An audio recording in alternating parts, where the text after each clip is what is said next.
दोस्त नमस्कार मु लक्ष्मीधर महांती आपण समस्त को आज पुणी थे स्वागत करुच्ची। दोस्त मु आपण मान किसी एमती आज भल कथा कहबी जोटा कि आपण जीवन में बहुत गुड़े उन्नति नहीं आसो आत्मविश्लेषण कर संकल्प नवा केमती से विषय कहबी। तो बंधुगण साधारणतः देखा जाए जे व्यक्ति कौन भी कार्य क्षेत्र में जोग तो दे दिए किंतु संपूर्ण विस्तृति सह जोग दिए ना संपूर्ण प्रस्तुति सह जोग दिए ना जहाँफल सी असफल हो जाए। यही नेटवर्क बिजनेस रे मध्य एपरी किसी व्यक्ति सम्मिलित अच्छा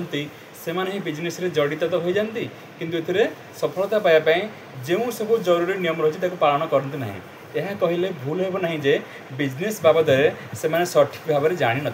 से जहाँ भी हो मुझे गोटे प्रश्न पचार मत कहतु जदि आपण को कौन एक कोठा घर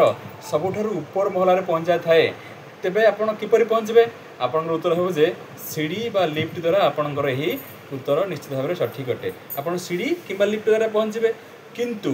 एबे मोर द्वितीय प्रश्न होची जदि कौन व्यक्ति कोठा घर सबुरु ऊपर महला को जावाक चाहिए पहुँचापी चाहिए कि लिफ्टर प्रयोग न करी भूई उपर कूद मारी ऊपर महल पहुँचापी चेष्टा करे तेरे कौन सफल हेब आपणकर उत्तर हेब ना। एवं यही उत्तर मध्य एकदम ठीक जो प्रकार उपयुक्त साधन अभाव अर्थ सीढ़ी बा लिफ्ट अभाव ऊपर महल पहुँचब ना से प्रकार आवश्यक योग्यता एवं ज्ञान अभाव आपण बिजनेस रे सफल हो पारे ना।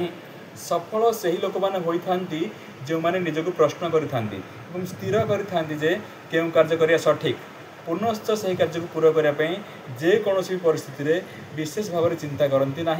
बरम निज लक्ष्य हिसाब से सेमती परिवेश सृष्टि करपारती परिस्थिति को निज अनुकूल कर दियंती। साधारणतः मनुष्य को तार विकास पाई सब प्रकार आरामदायक तथा सुविधा सुजोगपूर्ण परिवेश मिलवा एवं आपण इतिहास पृष्ठ उल्टाई देखिए जे आपण देखिए अधिकांश आश्चर्यजनक एवं महत्वपूर्ण कार्य एमती लोकों द्वारा करा जाइछि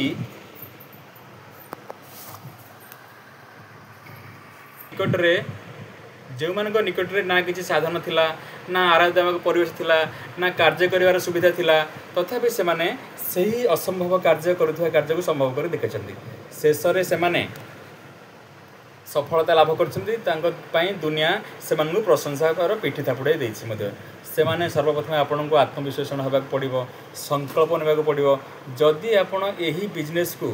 भल भाव में स्वीकार कर आपको ए सफलता पाइबा हेले परिश्रम करिया पड़ो तथा परिस्थिति अनुसार संग्राम एवं आग को बढ़ापी परिवेश को अनुकूल करिया प्रत्येक पदक्षेप यह बिजनेस आपन को सहायता दब सूक्ष्मता को बुझी सर्वदा आग को बढ़ी से आप बिजनेस रे निश्चित भाव में सफल हेबे एवं अन्य मान सामने आदर्श रूपे निश्चित भाव दंडायमान हेबे। जदि मोर यही कथा को संपूर्ण रूपे आप विश्लेषण करेंगे और आत्मग्लानि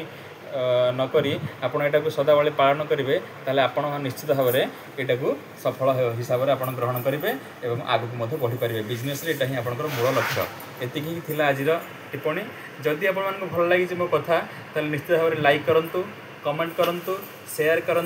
एवं सब्सक्राइब कर दिंतु कहीं ना मोर संपूर्ण कथा आपण विषय पहुँचो और जहाँ भी किसी नुआ वीडियो करी आपण आग पाइपर। धन्यवाद नमस्कार लाइक कर दिंतु।